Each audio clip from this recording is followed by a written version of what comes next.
Hello dear readers, मैं रत्ना। 3 दिन के लंबे इंटरवल के बाद आज ब्लॉग लिखने का टाइम मिला।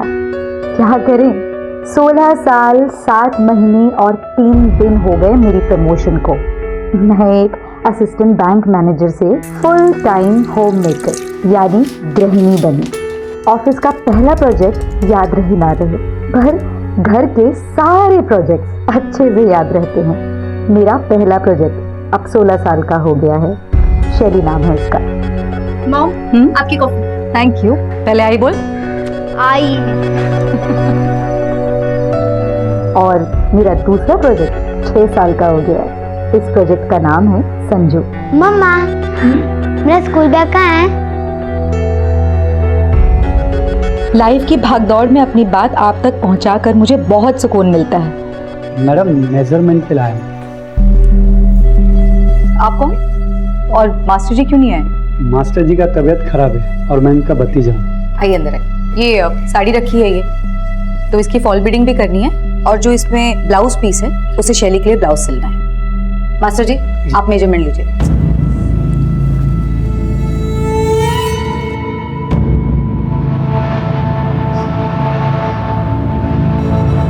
ब्रीथ आउट ब्रीथ इन करिए ना।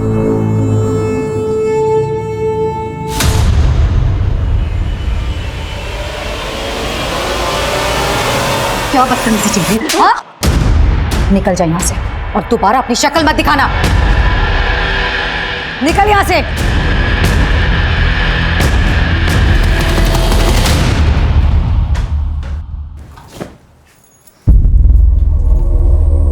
मॉम, मेरे पास ना आपके लिए एक सरप्राइज है। सी, देखो तो ऑनलाइन ना डिस्काउंट चल रहा था, इसलिए मैंने बाय किया। कल रात ही डिलीवर हुआ है। आप ये पहन के बहुत अच्छे लगोगे। प्लीज प्लीज प्लीज एक बार।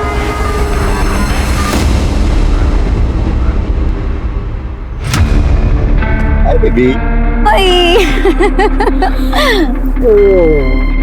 किसी को पता तो नहीं चला तुम मुझसे मिलने आ रही हो? बिल्कुल नहीं, मैंने डाउट नहीं होने दिया किसी को। No phone calls. Yes.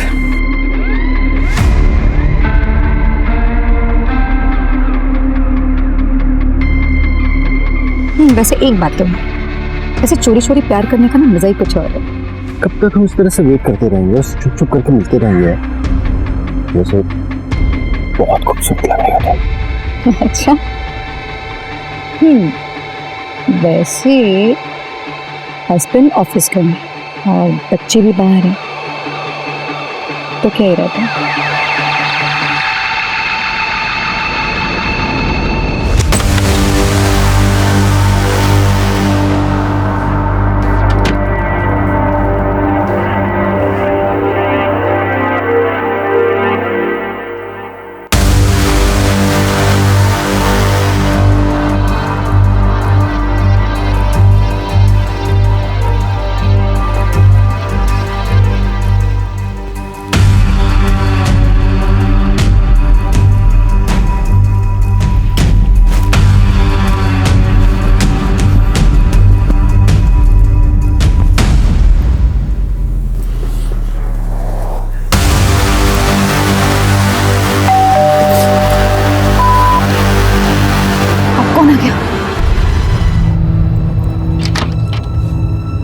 Ma'am आप यहाँ और संजू, क्या हुआ? मैम, स्कूल से कब से कॉल किया जा रहा है आपको, आप कॉल पिक नहीं कर रहे हैं। वो एक्सट्रीमली सॉरी मैम, लेकिन क्या हुआ? आपके संजू को बहुत तेज फीवर आया है और स्कूल के डॉक्टर छुट्टी पर हैं। हमने सोचा अगर आप इसे अपने फैमिली डॉक्टर को दिखाएंगे तो ज़्यादा बेहतर होगा। ठीक है ma'am, thank you so much. Okay, take care. Sanju, क्या हुआ? सुबह तक तो ठीक था, फिर अचानक से क्या हुआ? पापा। क्या हो बेटा, वॉमिटिंग हुई क्या? इसे डॉक्टर के पास लेकर चलते हैं। मैं बस चेंज करके आता हूँ। हाँ जी।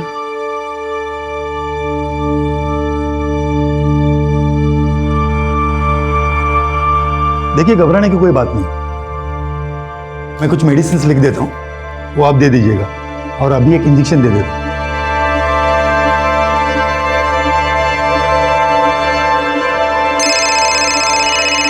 विजय का फोन आ रहा है। ठीक है, आप देखिए। हाँ विजय, नहीं, मैं ऑफिस नहीं आ पाऊंगा आज। संजू की तबीयत खराब है। चल बाय। क्या हुआ? अर्जेंट है तो चले जाइए ना। संजू की तबीयत खराब है, कैसे जा सकता हूँ मैं? तो वो यहाँ पर कौन सा अकेला है? मैं हूँ ना उसके पास। और वैसे भी मेरे रहते हुए ना आपको घर गृहस्थी की चिंता करने की कोई जरूरत नहीं है। आई एम सो प्राउड कि मुझे तुम जैसी वाइफ नहीं, गर्लफ्रेंड मिली।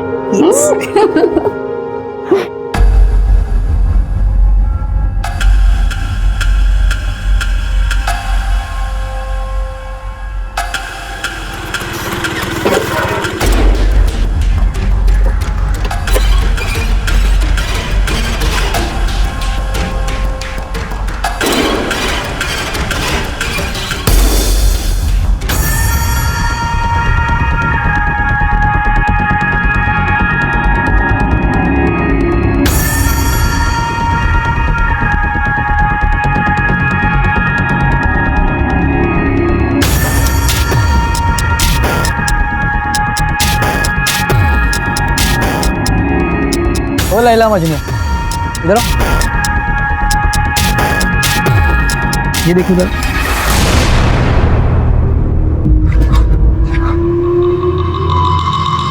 शाने क्या ये रिकॉर्ड किया तू? अभी डिलीट करता उसको। कर डिलीट, कोई फायदा नहीं। उसे देख रहा, दोस्त है मेरी, उसके पास भी इस वीडियो की कॉपी है।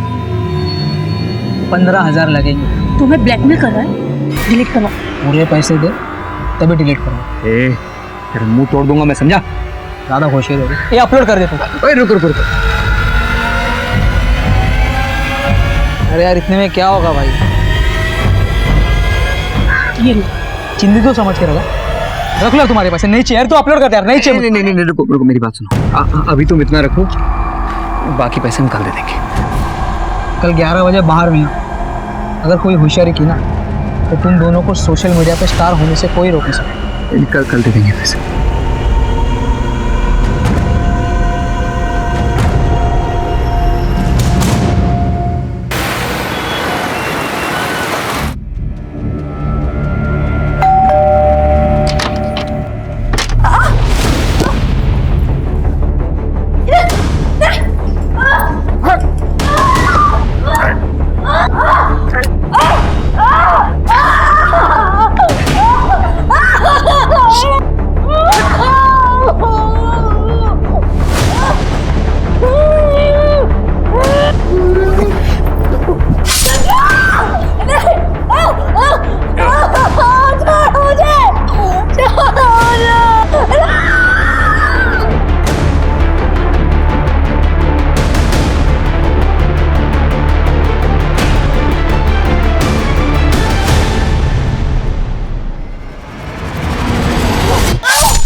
सर मैं सुबह सुबह काम के वास्ते आई, देखा तो दरवाजा खुला था।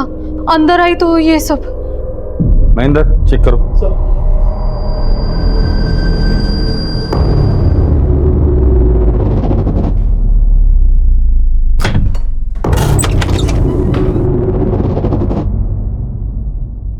सांसें चल रही है सर।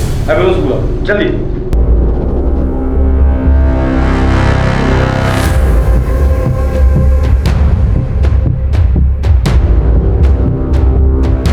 सर घर में किसी भी चीज की चोरी नहीं हुई है सर, क्योंकि अलमारी लॉकर सब सेफ है। साहब लेकिन वहीनी के जेवर गायब हो गए।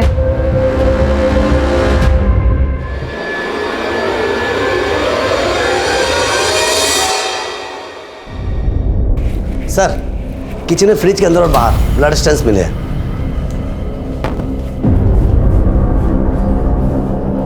खोलो इसे।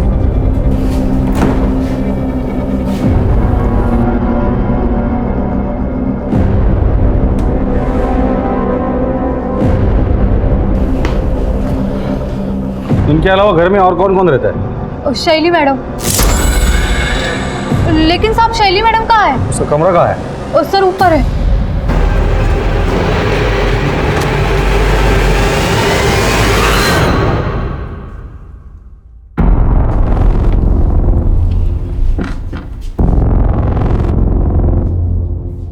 यही शैली है? जी हाँ साहिब। चेक करो रूम। सर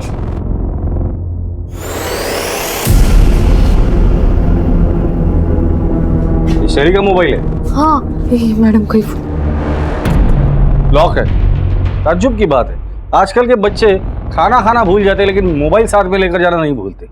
इसका मतलब शैली अपनी मर्जी से यहाँ से गई है या कोई जबरदस्ती उठाकर लेकर गया है। फोन को साइबर टीम में भेज दो।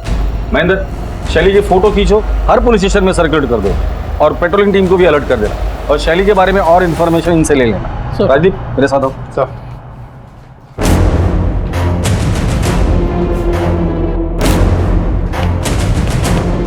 अभिषेक, आस पड़ोस में इस फैमिली के बारे में पूछताछ करो। सर बड़ा अजीब केस देखा ये। कातिल ने खून करने के बाद खूनी हाथ से शराब पी, फ्रिज खोला, खाना लिया, खाना खाया और चुपचाप चला गया। ये जरूर साइको किलर होगा जो खून करने के बाद अपने किए का जश्न मना कर गया है। काम करो, या जितने भी ब्लड सैंपल्स है सब जमा करो, लैब में भेज दो। इनके अलावा अगर कोई और ब्लड मिलता है तो वो कातिल का ब्लड होगा। सर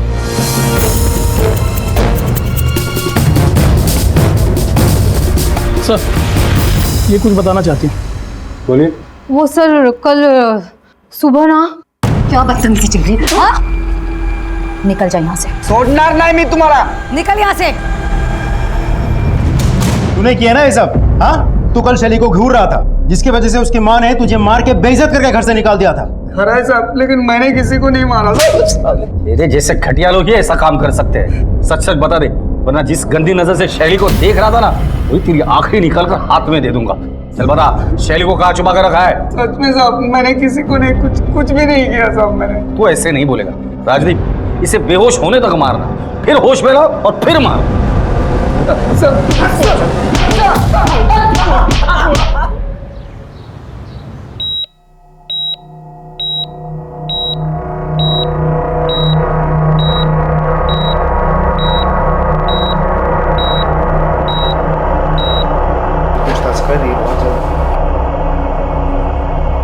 जी डॉक्टर साहब, पेशेंट की हालत कैसी है? सर, पेशेंट की हालत बहुत ही क्रिटिकल है, but we are trying our best.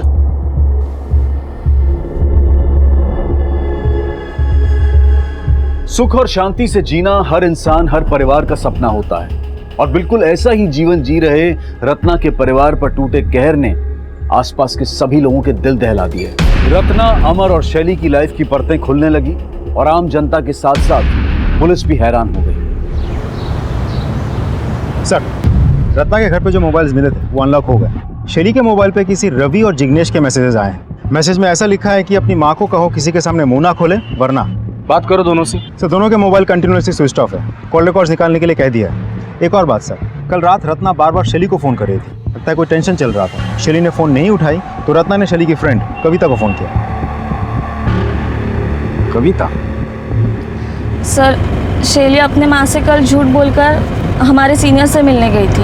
अच्छा मॉम, मैं कविता के यहाँ जा रही हूँ, मुझे असाइनमेंट कंप्लीट करना है, मैं रात को आ जाऊँ। तब उसने घर पर झूठ कहा था कि वो मेरे घर पढ़ाई के लिए आ रही है। पर जब रात को उसका मोबाइल नहीं लग रहा था तब रत्ना आंटी ने मुझे कॉल किया। फिर मुझे उन्हें सब सच बताना पड़ा कि शैली जिग्नेश और रवि के साथ पार्टी कर रही है। फिर मुझे रत्ना आंटी को जिग्नेश के रूम पे लेके जाना पड़ा।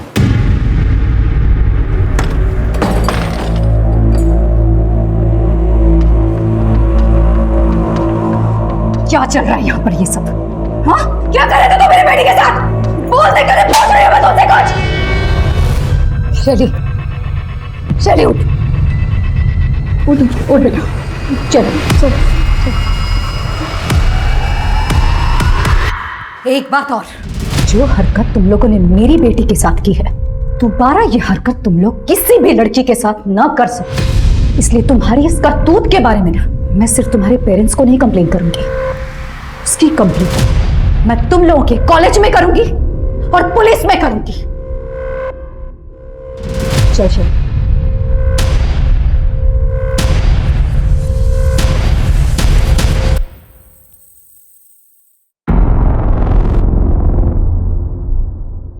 सर मैं कल रात यहीं पे रत्ना आंटी को लेके आई थी।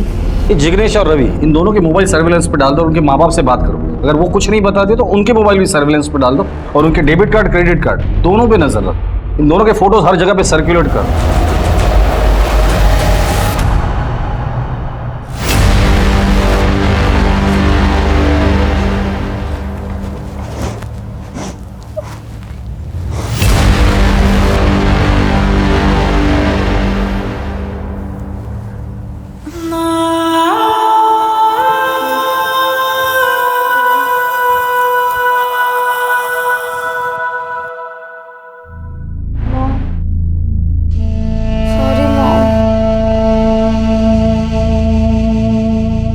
जब तक तेरी आई जिंदा है तेरा कभी गलत नहीं हो सकता।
सर, ये विजय है, अमर के बिजनेस पार्टनर।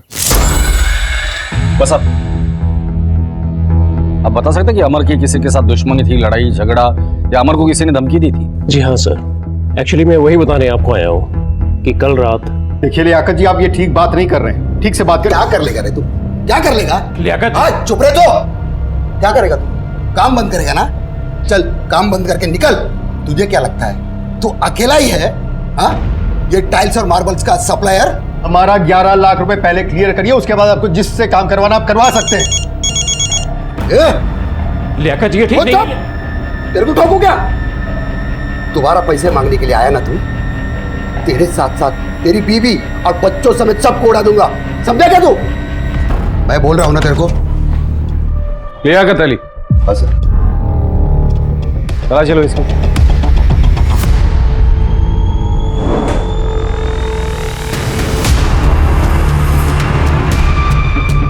लाइसेंस है साहब, हमारे धंधे में इसकी जरूरत पड़ती है। खामोखाम आप लोग मुझे इस केस में घसीट रहे हो। सैलाब में भेजो। जिस दिन मेरे हाथ में सबूत लग जाएंगे ना, तेरी शराफत की धज्जियां उड़ा दूंगा। लियाकत अली, हमारे परमिशन के बगैर शहर छोड़कर जाने के बारे में सोचना भी मत।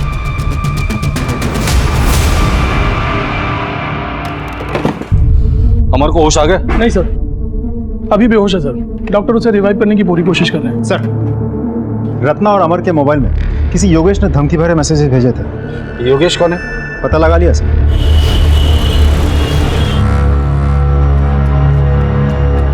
योगेश आपका बेटा है? नहीं साहब, हमारा बेटा नहीं। ये पिछले जन्म में हमने बहुत बड़ा कुछ पाप किया होगा, तो उसका बदला लेने के लिए इस जन्म में हमारे घर में पैदा हुआ।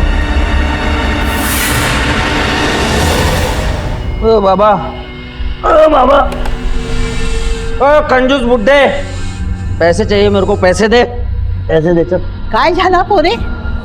तो खाना खाना परोस चल। अरे कितनी बार तेरे को बोला हाँ काही तेरी नोकरी कर, काम धंदा कर, ये धंदे छोड़ दे. फालतू शिकवायचं नाही मला. डोक्यात जायचं नाही माझ्या.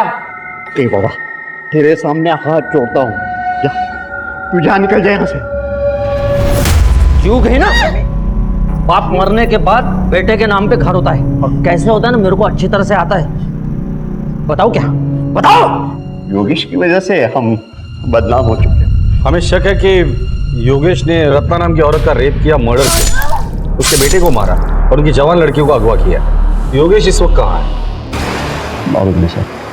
ये बीच में एक बार उसका कोई रात को दोस्त आया था, रात भर उन्होंने दारू पी, सुबह उठ के चले गए. दोस्त के साथ वो गया था, आप जानते हैं उसे? क्या उसकी शक्ल याद है? नहीं सर, माझ्या डोळ्यात मोठी बिंदू आहे, स्पष्ट दिसत नहीं. योगेश के बारे में अगर कुछ पता चलता है तो सबसे पहले आप हमें इन्फॉर्म करेंगे. जी सर. रत्ना मर्डर केस में योगेश प्राइम सस्पेक्ट. योगेश का मिलना बहुत जरूरी है. योगेश इस दोस्त के साथ गया था, अगर वो हमारे हाथ लग जाता है तो योगेश भी हाथ लग जाएगा. इस एरिया में जितने भी सीसीटीवीज है सबके फुटेज चेक करो, किसी न किसी फुटेज में ये दोनों जरूर दिखाई देंगे. सर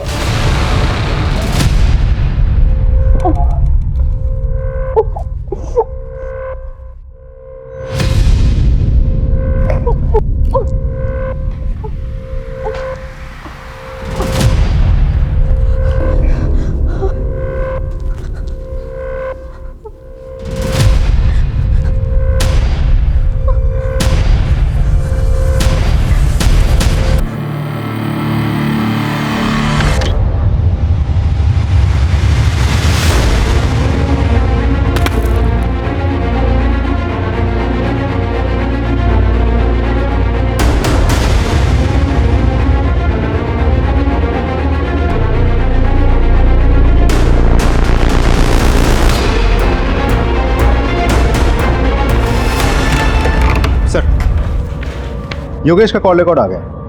3 महीने पहले तक उसका मोबाइल बिल्कुल एक्टिव था, फिर अचानक बंद हो गया. फिर 4 दिन बाद 2 मिनट के लिए फ़ोन ऑन होता है, अमर को मैसेजेस भेजे जाते हैं, फिर स्विच ऑफ हो जाते हैं. फिर 8 दिन बाद फिर से 2-3 मिनट के लिए फ़ोन ऑन होता है. इस बार रत्ना को धमकी भरे मैसेजेस भेजे जाते हैं, फिर फ़ोन ऑफ हो जाता है. सर ये सिलसिला पिछले 3 महीने से चल रहा है. सर योगेश के घर के सामने जो बैंक है उसका सीसीटीवी फुटेज आ गया सर. चेक करो.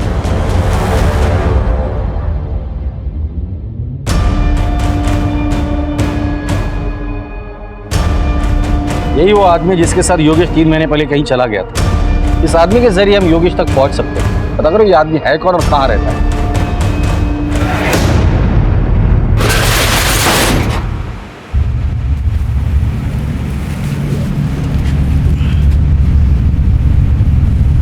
भाई इसमें कुछ गड़बड़ लग रहा है. क्या गड़बड़ है? खून दिख रहा है इसमें, बदबू भी बहुत आ रहा है. पुलिस है, देख क्या है.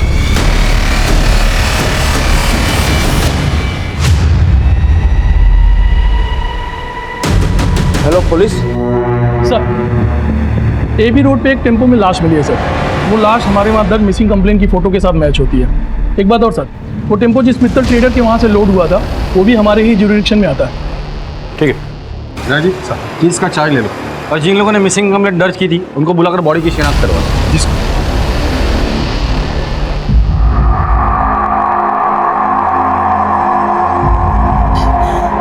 समीर, समीर, देवा है क्या किया मेरे कुत्ते के साथ.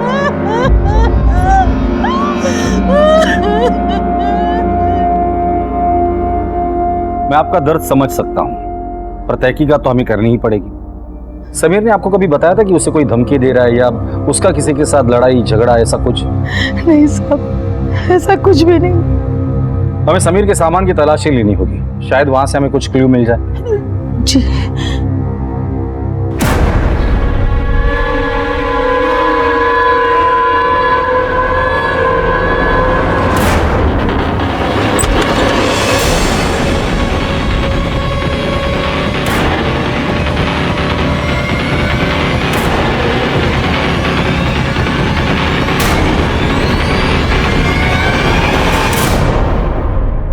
ये हार्ड डिस्क और लैपटॉप समीर का है, जिसमें बहुत सारे आपत्तिजनक वीडियोस हैं. ये समीर के पास कहाँ से है? मला माहित नहीं साहब. समीर के दोस्त कौन है? कौन से कॉलेज में पढ़ता है?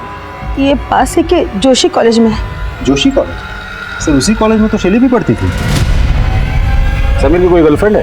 ते पण माहित नहीं, पर सीमा के साथ दोस्ती थी उसकी, वो उसके साथ ही घूमता था। ये सीमा रहती कहाँ है?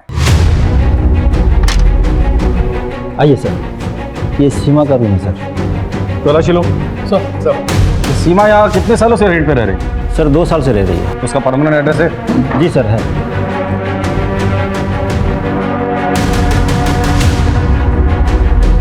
सर ये कैश मिला सर। सर लैपटॉप मिला है। चेक करो। आप बाहर रुकिए। ये वीडियोस भी। समीर के लैपटॉप से भी हमें ऑलमोस्ट सेम वीडियोस मिले थे। मतलब समीर और सीमा मिलके सबको ब्लैकमेल कर रहे थे। और हो सकता है इस ब्लैकमेलिंग के चक्कर में समीर का मर्डर हुआ हो और सीमा की जान को खतरा हो सकता है। इन वीडियोस में जितने भी लोग दिख रहे हैं सबको आइडेंटिफाई करो। सीमा की फोटो हर जगह सर्कुलेट कर दो और सीमा के माँ बाप को कांटेक्ट करने की कोशिश करो। सर हमने मित्तल ट्रेडर्स में जाके डिटेल में पूछताछ की। वहाँ समीर को कोई नहीं जानता, ना किसी ने मर्डर होते हुए देखा और ना डेड बॉडी को टेम्पो में डालते हुए देखा किसी ने। सर मैंने कुछ रिसिप्ट्स के पिक्चर्स भी खींचे, मैं दिखाता हूँ। ये भी सर, ये सारे रिसिप्ट्स मैंने खुद चेक किए हैं, ऑल क्लियर है, कुछ भी सस्पिशियस नहीं दिख रहा है सर।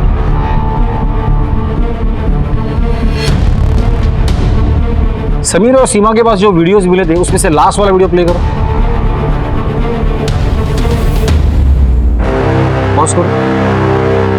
ये आदमी कौन है? हाँ माल पहुंचने वाला होगा, देखिए। अच्छा भी फोन करता हूँ थोड़ी देर में आपको। जी ये जो लड़का पीछे खड़ा है ये कौन है? अरे ये तो मेरा छोटा बेटा सूरज है। सूरज जी। समीर को क्यों मारा और सीमा कहाँ है? सर मैंने समीर को नहीं मारा सर, और मुझे नहीं पता कि सीमा किधर है। समीर के लैपटॉप में तुम्हारे एक एमएमएस मिला है। वो औरत कौन है? कौन है? सर वो मेरी दोस्त है, कंचन। कंचन जी, सीमा कहाँ है? सर मुझे नहीं मालूम है। सूरज तुम्हारे पिताजी के दुकान में लोड हुए टेम्पो में समीर की लाश मिली है। समीर को क्यों मारा, कहाँ मारा और कैसे मारा? सर हम सच कह रहे हैं, हमने समीर को नहीं मारा सर। हमने तो उसे पूरे पैसे भी दे दिए थे वीडियो डिलीट करने के। ठीक है अभिषेक, प्रीति, जब तक ये लोग सीमा का पता नहीं बताते इनकी अच्छे से खातिरदारी करना। सर हम सच बोल रहे हैं, हमें कुछ नहीं मालूम। हमें नहीं मालूम है। साहब मेरी बीबी को कब छोड़ देंगे आप? अभी पूछताछ चल रही है। लेकिन उसका कसूर क्या है? आप सुन नहीं पाएंगे। साहब बताइए ना। आपके बीवी का उसके दोस्त के साथ एमएमएस मिला है और जिन लोगों ने ये बनाया था एक का मर्डर हुआ है और दूसरी गायब है। सुन लिया आपने? अब जाइए। सर खबरी से पता चला है कि रत्ना की सुपारी निकली थी सर। फिर ये भी सुनने में आया कि सुपारी वापस हो गई। रत्ना की सुपारी? और वो तो एक हाउस वाइफ है, उसकी सुपारी कौन देगा और क्यों देगा?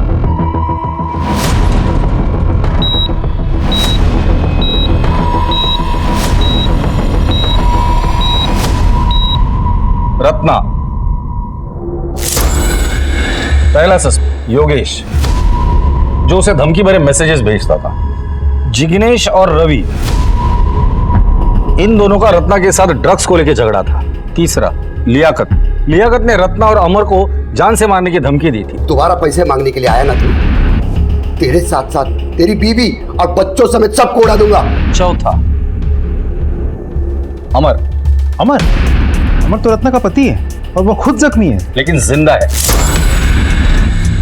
ऐसा भी तो हो सकता है कि रत्ना और संजू को मारने के बाद अमर ने अपने आप को जख्मी करके बाथरूम में बंद कर लिया हो। लेकिन सर घर पे हमें कोई खून से सना हुआ हथियार नहीं मिला और उसका खुद का सिचुएशन भी बहुत क्रिटिकल है। ताज्जुब की बात तो यही है कि हत्यारे ने हत्या करने के बाद उसी खूनी हाथ से शराब पी, खाना खाया और उसके बाद उसने चोरी भी की। पता करो इस तरह की वारदात और भी कहीं हुई है क्या? अगर हुई है तो उसके सारे डिटेल्स मुझे चाहिए सब। अब दूसरा मर्डर केस, समीर। अब इस समीर मर्डर केस में शैली, सीमा और समीर ये तीनों क्लासमेट हैं। क्या रत्ना और समीर इन दोनों के मर्डर केस एक दूसरे से जुड़े हुए हैं? 3 हत्याएं, एक गंभीर रूप से जख्मी और एक अगवा। अखबार की सुर्खियों और टीवी की ब्रेकिंग न्यूज पर छाए इस केस की गुत्थियां दिन ब दिन उलझती जा रही थी। पुलिस को उस एक तिनके की तलाश थी जिसके सहारे वो गवाहों और सबूतों के साथ कातिल को पकड़ पाए, और आखिरकार पुलिस को ऐसा एक तिनका, एक सुराग मिल गया। सर, योगेश जी दोस्त के साथ गायब हुआ था, वो देव है। योगेश के कॉल रिकॉर्ड से पता चला कि 3 महीना पहले उसका फ़ोन बंद हुआ था, और जिस एरिया में बंद हुआ था उस एरिया में सिर्फ एक ही फार्म हाउस है जो देव का है, और उसके बाद उसका फ़ोन कभी कभार ऑन ऑफ होता रहा।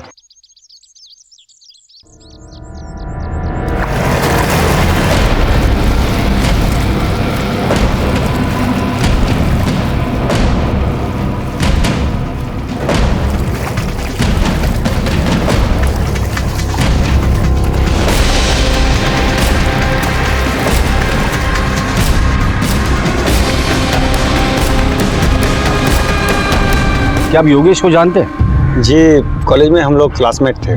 3 महीने पहले योगेश आपके साथ उसके घर से निकला था, फिर इसी एरिया में आकर उसका फ़ोन हमेशा के लिए स्विच ऑफ हो गया था, फिर रेयरली ऑन हुआ। ऐसा क्यों? हाँ, याद आया। हुआ यूँ था सर कि वो ऐसे ही तफरी करने आया था, उसकी मोबाइल की बैटरी ख़त्म हो गई थी। अब मेरा और उसका मोबाइल सेम तो था नहीं कि वो मेरा चार्जर यूज़ कर पाता। फिर उसके बाद वो उसी दिन वहाँ से चला गया। वैसे भी योगेश को मोबाइल की इतनी परवाह नहीं थी, बड़ा अजीब बंदा है। उसके बाद उसने मुझे कोई कांटेक्ट नहीं किया। एक आध बार मैंने ही उसका नंबर डायल किया था और मोबाइल स्विच ऑफ था। योगेश के फादर का कहना है कि वो मवाली या टपोरी टाइप का था। वैसे उसका अमर के साथ किस बात का झगड़ा था? ये बहुत पुरानी कहानी है सर। एक्चुअली कॉलेज में योगेश को रत्ना से प्यार हो गया, पर योगेश की गुंडागर्दी मारपीट के चलते रत्ना उसे कैसे चाहती। रत्ना को अमर अच्छा लगा और उससे प्यार हो गया और बाद में शादी कर ली।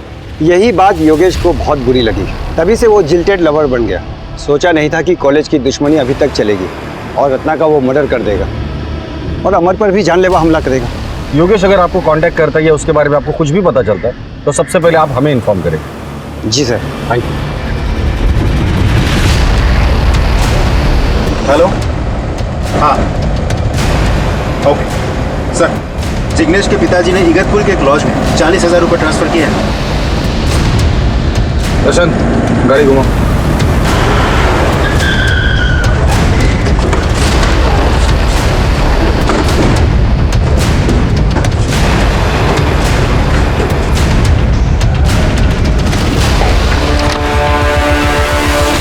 जिग्नेश और रवि, शैली कहाँ है? पता नहीं सर।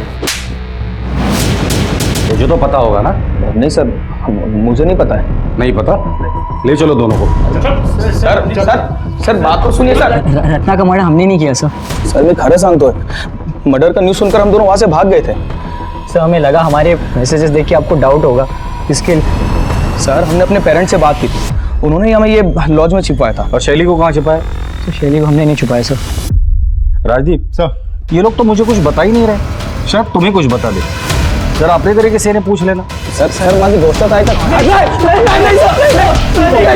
सर कल हम डिस्ट्रिक्ट कोर्ट गए थे एक पेशी के लिए। वहाँ विजयनगर और संभाजीनगर पुलिस स्टेशन के कांस्टेबल्स कह रहे थे कि उनके एरिया में एक सिमिलर केस हुआ जहाँ एक हत्यारे ने महिला के साथ रेप किया, हत्या की, शरीर के सारे गहने चुराए, आराम से खाना पीना खत्म किया और निकल गया। ये दोनों केसेस की फाइल मंगा लो और ये दोनों केसेस में जो हस्बैंड है उनको भी बुलाओ। सर केस जल्द से जल्द क्रैक करना होगा। Right sir. Ratna murder case की छानबीन चल ही रही थी कि तभी पुलिस को एक और लाश मिली। फोन किसने किया था? सर मैंने किया था। राजीव, अंदर जाके देखो कुछ मिलता है क्या? सर किसकी बॉडी है ये? सर मुझे नहीं पता सर, 15 दिन पहले ही मुझे कोर्ट से इसका कब्जा मिला है। सर योगेश जोशी का ड्राइविंग लाइसेंस है। रत्ना मर्डर केस में हमें इसी की तलाश थी। हम इसे प्राइम सस्पेक्ट समझ रहे थे, ये तो खुद विक्टिम निकला। तो फिर रत्ना को किसने मारा और इसको किसने मारा? बॉडी को पोस्टमार्टम के लिए भेज दो और इस बॉडी के डीएनए इसके फैमिली के साथ मैच करके देखो। सर इससे पहले इस जमीन का मालिक कौन था? देव देसाई।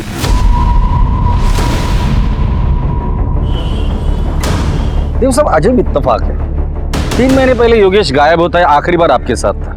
फिर योगेश का फोन बंद होता है आप ही के यहाँ पर। अब योगेश की लाश मिल गई, वो भी ऐसी जमीन पर जिस पर आपका कब्जा था। अब तो बताइए योगेश को क्यों मारा? मैंने योगेश को नहीं मारा। राजीव, घर की तलाशी लो। सर आप बिना वारंट के अंदर नहीं जा सकते। ये वारंट चलेगा या इनसे भी वारंट दिलाओ? सर मेरी बात सुनिए। सर मेरा यकीन कीजिए, कुछ नहीं है। सर आपको कुछ नहीं मिलेगा। इस कमरे में क्या है?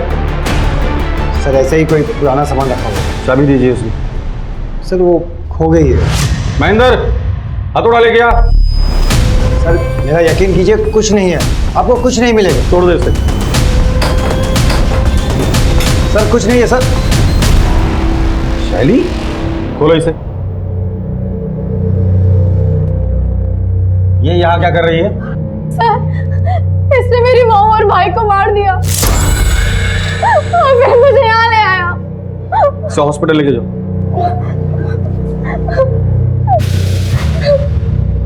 सर उसे गलतफहमी हुई है, मैंने रत्ना और संजू को नहीं मारा। इतनी रात तो अमर के घर पे क्या करने गया था?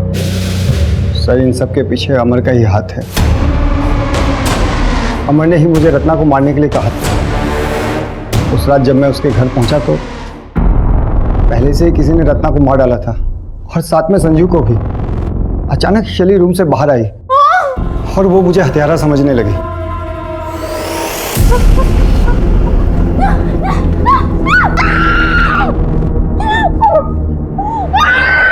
मैं शैली को मार नहीं सकता था क्योंकि वो मेरे दोस्त अमर की बेटी है। फिर मैंने सोचा कि जब पुलिस असली हत्यारे को पकड़ेगी या अमर को होश में आने के बाद ये बताएगा कि असली कातिल मैं नहीं कोई और है, तब मैं शैली को छोड़ दूँ। और अगर अमर को होश नहीं आता और असली कातिल पकड़ा नहीं जाता तो शैली के साथ क्या करता? जिंदगी भर यही रखता उसे? सर सब कुछ इतनी जल्दी हुआ कि इतनी दूर की बात मैं सोच ही नहीं पाया।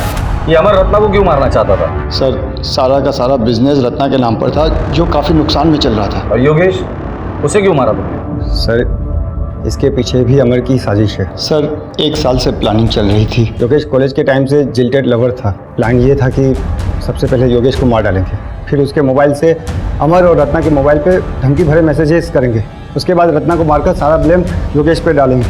फिर मैंने योगेश को मारकर उसकी लाश को अपनी ज़मीन में गाड़ दिया ताकि कोई सुराग न मिले। लेकिन मैंने रत्ना और संजू को नहीं मारा। ले चलो इसे।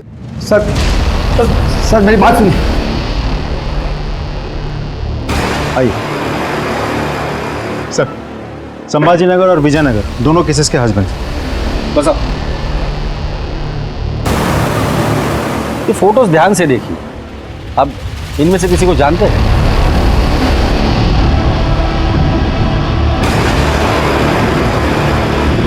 नहीं सर। नहीं सर।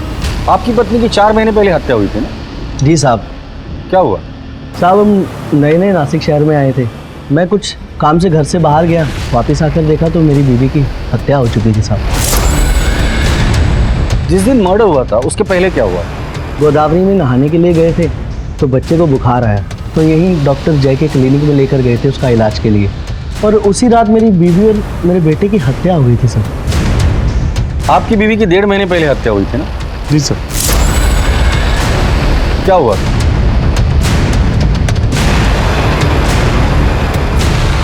आप अपने बेटे का इलाज कराने डॉक्टर जय के क्लिनिक गए? जी साहब। और आप भी डॉक्टर जय के क्लिनिक गए? Yes sir. तीनों केसेस में मोडस ऑपरेंडी बिल्कुल सेम है। अब तो ये डॉक्टर जय ही हमें बताएगा इन तीनों मर्डर से उसका क्या कनेक्शन है। डॉक्टर साहब, पिछले कुछ दिनों से शहर में एक अजीब सिलसिला शुरू है। संध्या अपने बच्चे के साथ आपके क्लिनिक में आती है, उसी रात संध्या के साथ रेप होता है और उसका मर्डर हो जाता है। फिर पूनम अपने बच्चे के साथ आपके क्लिनिक में आती है, उसी रात पूनम के साथ भी उसका रेप होता है, उसका मर्डर हो जाता है। फिर रत्ना आपके क्लिनिक में आती है और उसी रात रत्ना का भी रेप होता है और उसका मर्डर हो जाता है। तीनों केसेस में मोडस ऑपरेंडी सेम है। कातिल पहले रेप करता है, फिर मर्डर, फिर उसी घर में शराब पीता है, खाना खाता है और चला जाता है। और हमने सुना है आपको भी खाने पीने का बहुत शौक है। देखिए साहब, मैं एक डॉक्टर हूँ, कोई कातिल नहीं। लोगों को बचाना मेरा काम है, उनको मारना नहीं। रत्ना का मर्डर जिस दिन हुआ था उस रात आप कहाँ थे? सर मैं कॉन्फ्रेंस में था। आपके क्लिनिक में और कौन कौन काम करता है? एक कंपाउंडर और एक नर्स। ठीक है, जरूरत पड़ेगी तो दोबारा आएगी। इन्वेस्टिगेशन में हर दिन एक नया मोड़ आ रहा था। जांच का दायरा बढ़ता जा रहा था। संदिग्ध बहुत सारे थे लेकिन पुख्ता सबूतों के साथ हत्यारा नहीं मिल रहा था। और फिर पुलिस ने ऐसा पासा फेंका कि हत्यारा जाल में फंस गया।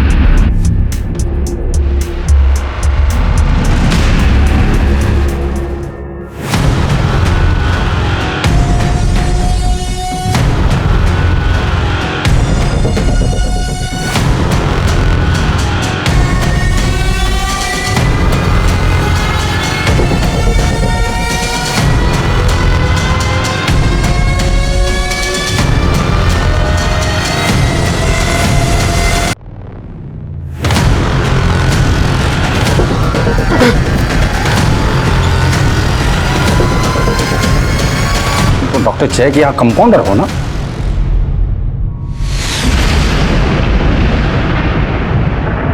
साहब, मैं बहुत सीधा साधा आदमी हूं। मैं सीधी सादी जिंदगी चाहता था। मैं जब काम करके घर जाता था कि मेरी बीबी मुझसे 2 मीठे बोल बोले, प्यार मोहब्बत से बात करे। मेरी गलत लड़की से शादी हो गई थी, सब जीना हराम हो गया था। वो चाहती थी कि उसका पति दिन रात मेहनत करके उसके हाथ में पैसे दे। तुम्हारी तनख्वाही कितनी है जो तुम मुझे दोगे, उसमें से भी काट कर? पिछले महीने भी तो दिया था तुमको, कुछ बचे हुए। हाँ तो पिछले महीने क्या कितना दे दिया था? अरे मेरी तो किस्मत ही फूटी है जो तुमसे शादी हुई मेरी। हाँ तो कमाते हो अच्छा, न शक्ल अच्छी है, नहीं रहना है मुझे तुम्हारे साथ। उसको मेरा चेहरा, मेरा शरीर, मेरा घर, मेरा कपड़ा, मेरा विचार कुछ भी नहीं पसंद आता था। क्लिनिक में जब भी मैं किसी औरत को देखता कि वो अपने पति को प्यार से उसका ख्याल रख रही है तो मुझे जलन होने लगती थी। मैं उसको पाने के लिए बेचैन हो जाता, इसलिए केस पेपर से उसका एड्रेस लेके मैं उसके घर पहुंच जाता था। सोनिया और पूनम से मैंने खूब मजा लिया, लेकिन रत्ना के केस में मुझसे गड़बड़ी हो गई।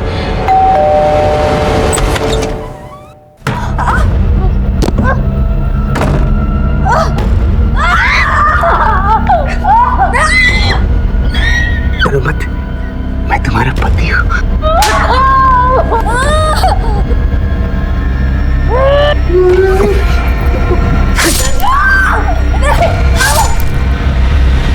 कुछ देर के लिए मुझे ऐसा लगता कि वो मेरा ही घर है, वो मेरी पत्नी, और मार देता था क्योंकि और किसी और की नहीं हो सकती।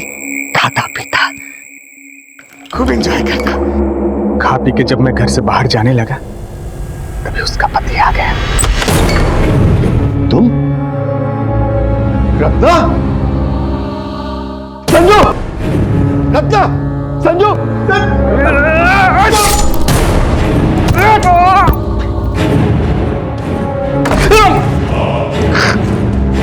अमन ने बाथरूम का दरवाजा अंदर से बंद किया हुआ था, लेकिन मैंने जो घाव दिया था मुझे इस पर पूरा विश्वास था। खून बहेगा और वो मर जाएगा। तभी मैं वहां से चला गया। अमर को मारने का प्लान नहीं था, लेकिन उसने मुझे देख लिया था तो क्या करता साहब।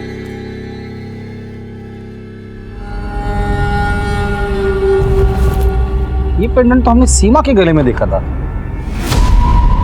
हमने उसके फोटो में देखा था। जी सर। एक मिनट, समीर और सीमा तुम्हारी बीवी को ब्लैकमेल कर रहे थे। समीर का मर्डर हो गया और सीमा गायब है। इन सब के पीछे तू ही तो नहीं है? बोल। साहब, मेरी बीवी कंचन और उसका यार सूरज दोनों को फोन पे बात करते हुए सुना था कि सीमा और समीर उसका वीडियो बना के उसको पैसे के लिए ब्लैकमेल कर रहे हैं। मैंने सोचा अगर समीर को मार के सीमा को मैं अगवा कर लेता हूँ तो ब्लेम कंचन पे जाएगा और मेरा बदला पूरा हो जाएगा। तो मैंने समीर को मार दिया और सीमा को कमरे में बंद करके रखा।